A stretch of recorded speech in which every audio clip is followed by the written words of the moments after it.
Who's coming? Colin Staub instead of who? Okay. Sorry about that, Colin. I didn't see the note. You could be Troy, Michael. Whoever you want to throw off Matt. there, that's fine. I'll answer questions as Troy. Yeah. I remember when I was a stock boy at a grocery store, my first job. Everybody just had generic name tags. I always grabbed the name tag Jerome. Put it on my airplane. How far behind is Coach? How late? Get started with these guys? Yeah. Okay. All right.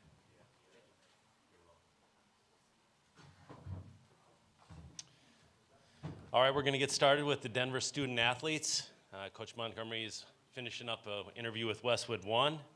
We are pleased to be joined by Evan Ritt, Emil Romig, and Colin Staub. We'll take questions for these guys, and just a reminder to silence your cell phones and state your name and your media agency that you're representing prior to asking your question. Okay, we'll start on the left. Jake Cohen, Associated Press. For any of you guys, for someone like me who's never watched Denver and Minnesota Duluth play, can you describe what the rivalry is like between you guys? Is it civil? Is it played with more of an edge? Like what is the rivalry like from a player standpoint? Emma, why don't you take that one? Sure. Can I move this? Yeah. I mean, we play in the same conference. We've met numerous times over the last couple of years, and it's always been a tough matchup. I mean, they're big, they're strong, they skate well, and it's always been tough. So I think it's going to be a great game. Is it civil rivalry? I mean, do you guys have a lot of respect for each other? Is it a little bit more physical? I mean, what's it like? It's always physical against those guys, but obviously we respect each other. This year we've been switching off in the number 1 and number 2 spot basically all year long. So there's definitely a lot of respect, but we're all here to come out on top. So in that respect, in that perspective, I guess not that much respect. Okay, Mike. Mike Chambers with the Denver Post. For the two seniors, or even Colin, since you're 23, you guys have this lineup now that's been going on for the last 3 games where the top 6 so-called forwards are all freshmen or sophomores. I know that you guys roll lines and stuff, but it had to have been nice last night to get 2 goals from senior forwards, the so-called, 3rd and 4th lines. Evan.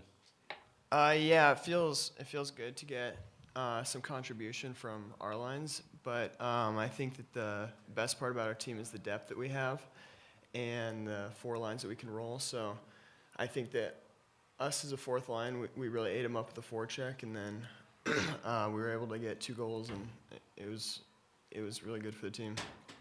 Colin, what do you have to add? I mean, yeah, it's just nice that we got 4 lines, and coach has the confidence to put out all 4 lines. And our line just wants to go out there and contribute in whatever way we can. And last night we were fortunate enough to be able to get 2 goals, and it really helped our team get started with Romig's first goal of the game. And that's just kind of what we want to provide. Okay, take one in front. Candace? Oh, okay, excuse me, we got one in the back. It's middle. Beth Maitman, NCAA.com. This is for any of you. You guys have spoken about the business plan and the goals that were set this season. And last night, Notre Dame's head coach said that he thought that you guys look like a team on a mission. Is that an accurate assessment of the attitude you're bringing to the ice? And talk about maybe how that has affected your opponents through the tournament. Emil. Yeah, well, we've been here last year, and obviously we lost in the semifinal, and it was pretty crushing for a lot of us. And so with you speaking to being on a mission, I mean, we've been working to get back here all year long. Like, ever since we lost, we wanted to just do whatever we can to get back here, and I think we've worked really hard to accomplish that. And being back here definitely feels great, but I mean, we got to finish it off. Candace. Candace Horgan, yes, College Hockey Online. This is for any of you. You played a really competitive series with Duluth back in December, split 2 games at Magnus. For all intents and purposes, both were 1-goal games. How do you feel your team has changed and evolved from that series, and what lessons can you still take from that series for tomorrow night? Go ahead. Evan. I think we're confident coming from what we gained from that series, but we've grown a lot from where we were in December. So now we're a team we can roll 4 lines, and we're getting a lot more offensive production, and we're shutting teams down defensively. So we feel good, but it's a 1-game playoff, so anything can happen. So we got to be focused and ready. Okay, take one on the left. Sasha Kandrak, The Clarion. Colin, you were originally committed to the Air Force Academy. So for you, what does it mean now to be playing in the national championship game? I mean, it means everything to me. Back before I was committed to Denver, in between that kind of period between when I kind of had to decommit from Air Force and before I committed to Denver, I would never imagine that I'd be playing in the national championship game 2 years later. And it means the world to me to be here and be a part of this team right now. Okay, take one on the left. Jake Cohen, Associated Press. For any of you guys, much has been made about your loss last year in the Frozen Four and how that affected you guys. But how much did the loss to North Dakota and the face-off, did that also wake you guys up? I mean, what role did that loss kind of play in this tournament run? Emil. Yeah, I mean, that's a good question. I think, going into the game, we were on a great win streak, and I think all of us kind of were on, cloud 9, and we kind of thought that we were invincible, and we kind of got away from knowing what it takes to win, especially against great teams like North Dakota, and it was definitely a wake-up call, and I think silver lining here, it came at the right time, and it gave us a chance to regroup and focus on the details of our game, and yeah, so. Okay. Jim. Jim Conley from U.S. College Hockey Online. Evan, if Minnesota Duluth comes out and plays a style like they did last night against Harvard, where they kind of gummed up the neutral zone and try to take away the speed, how do you guys react when a team tries to take away the speed? I think the most important thing about our team is that we focus on ourselves, and we'll be focusing on our process. So I think that if we go into it and we know that this is our game to win, and we stick to our process, it will be successful. Okay. Take one on the left, Matt. Matt Wellens, Duluth News Tribune. For any of the student athletes, that series you guys had with Duluth at home back in December, from a spectator standpoint, was a pretty fun one to watch. What was it like for the players? Was that a fun series for you guys as well? Because it seemed like we didn't see the Duluth mucking it up. It was a pretty wide open, back and forth game. Colin. That weekend was a lot of fun as a player. It was back and forth hockey. It was a lot of speed. It was pretty physical, and it was the number at the time. Duluth was the #1 team in the country, it was 1 versus 2 that weekend, and there's a lot of hype going into it. It was a lot of fun for players, and the split kind of made it even a bit more of a rivalry coming into this game now, and we're really excited to be able to see who comes out on top. Okay. Take one in the middle. Nick Tremoroli with Let's Go DU. You guys have been dominating teams all throughout the second half. How have you guys been avoiding, or how have you avoided getting too high, and how will you be able to keep yourself from getting too high for tomorrow? Evan. I think that it comes down to Coach Monty and his leadership. We get a lot of I mean, he's been through it all, and he always has a pulse for the team and knows what's best. And we have a good group of senior leaders, and we've just been focusing on ourselves the whole time. Candace.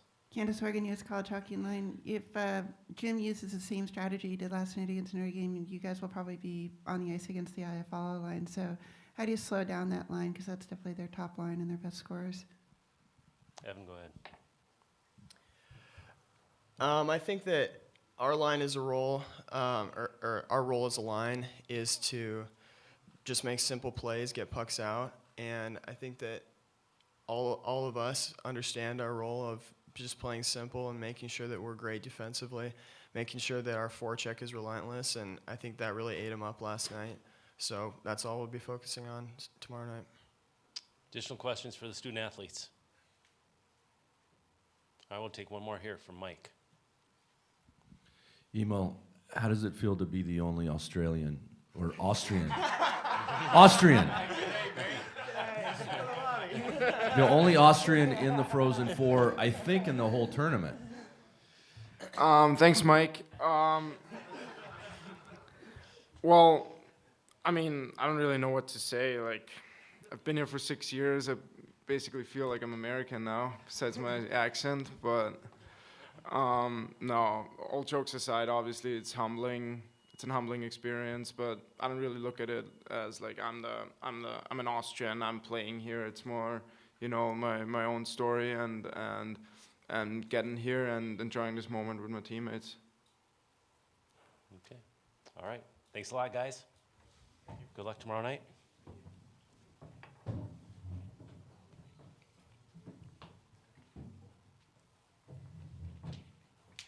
All right, we'll take questions for Coach Montgomery. We'll start with Jim in the middle. Thank you, Jim Conley from U.S. College Hockey Online. If you had your druthers in terms of the type of style of game that would be played tomorrow night, would you rather it be the high-flying game that Colin was talking the last time you played, or a game that is more defensive posture? Yeah, I think both teams have really grown since our last encounter in, I think, December 5th and 6th. I think both teams have gotten a lot significantly better, and both teams can win in different ways. So I'm not sure because both teams have changed about what would be better for who. Okay. Take one on the left, Matt.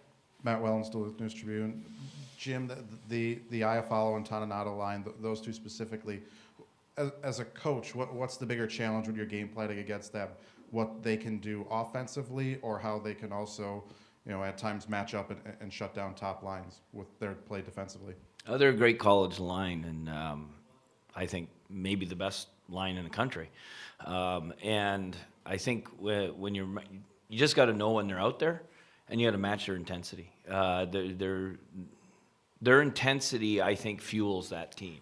And I think the third player that fuels that team with intensity is Pionk on the back end. Okay, Mike over here. All right. Mike Chambers with the Denver Post. Monty, could you talk about having Borgstrom against the Bulldogs? Obviously, in December he wasn't available, but you know, he's a game changer, and obviously he's a different element now. Yeah, I mean, anytime you can inject, you know, one of the most talented offensive players in college hockey into a lineup that the team hasn't seen. I mean, you can watch film on him, but when you get on the ice, it's a different world, and especially for goaltenders. First time that they see him shoot a puck, they can look at it on film, but that puck gets on you real quick, and if you're not used to it, it's by you. And the first time he's let it go on most of the goaltenders, and I'm talking great goaltenders in the NCHC like Cam Johnson, you know, the freshman in Western that had a great year too. Like, he puts it by them, and they're not used to it. He has an NHL release, and he hides his release. He's kind of like Louis T on the mound. He puts it from behind his hip, and all of a sudden he whips it at you. All right, we'll take one on the left. Jim, did not having Borgstrom against UMD back in December, did that change how you guys game planned or anything against them?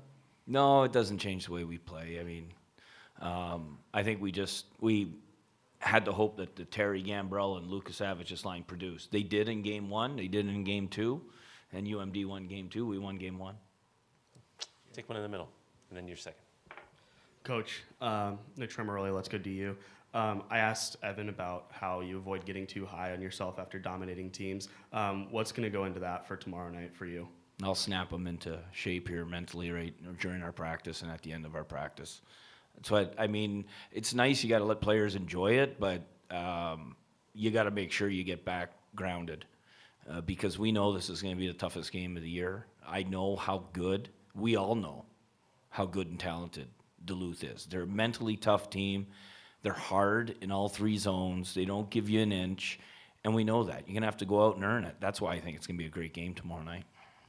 Take one on the left. Jim, Jake Cohen, Associated Press. You started to kind of talk about this, but for someone like me who's never seen you guys play against each other, how would you describe the rivalry between the teams and what these games are like? Civil, respectful, edge, played with an edge? How would you describe how?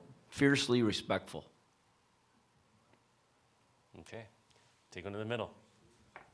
Coach Aaron Matus, 9 News in Denver. It seems like 2 years in a row you've been able to turn the team over to themselves a little bit and have the upperclassmen lead. How have you developed that culture, and how do you able to get upperclassmen that are willing to take over? Is it more on them, or is it something you're doing as developing that? I think it's a combination. I think that one, we've developed a culture where no one's afraid to admit they made a mistake. And I know there's a lot of games where I've had the wrong game plan, and I've admitted it.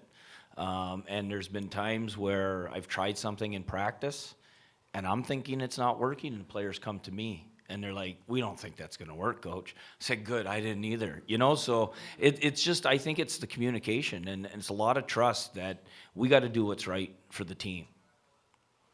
Candace. Candace Horgan, U.S. College Hockey Online. Monty, in the postseason, you've really been able to get up on teams in the first period, and you indicated you weren't sure that would happen tomorrow night against Duluth. So how do you try and set the pace that you've been able to dominate with in the first period over the last 3 or 4 games? No, we go out and play our style, and hopefully we can gain momentum and roll our lines over like we did yesterday in the first period. Yesterday's first period, that was, to me, I was behind the bench, and I didn't have to worry about it. I just kept naming, they were just rolling the 4 lines, and then they were playing at an incredible rate. In the front. Jay Sowell, BSNDenver.com.